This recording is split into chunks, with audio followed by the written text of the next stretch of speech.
I think Taylor Frankie Paul would have been perfect on MTV or VH1 like 15 years ago. That is not a dig, hear me out. Taylor Frankie Paul is not a great decision maker, and she is okay admitting that. The evolution that we have seen in the Taylor Frankie Paul character on Secret Lives of Mormon Wives, really in only 2 years, is so interesting and like really admirable, I think. She's had an arc.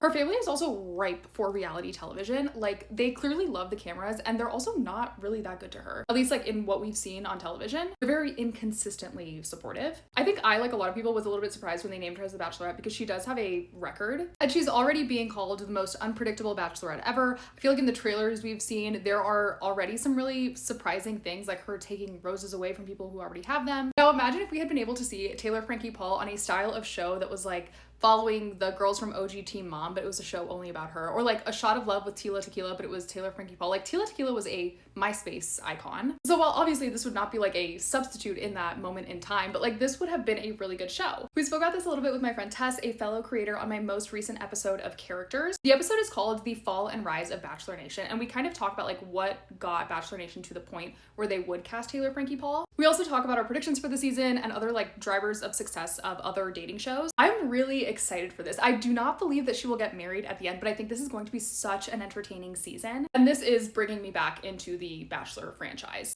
Also, if you're in Denver, stay tuned for watch party information. I think this is going to be a really good season, and what's going to make it interesting is that she is someone who has shown us time and time again, like, she literally does not care what anyone thinks. And I feel like Bachelor Nation kind of needs that. Like, it's a show that is kind of stuck in the past. But I feel like maybe it'll even be better if she doesn't get engaged at the end or like ultimately get married. Because I think the whole appeal of Taylor Frankie Paul is like she's doing it her own way.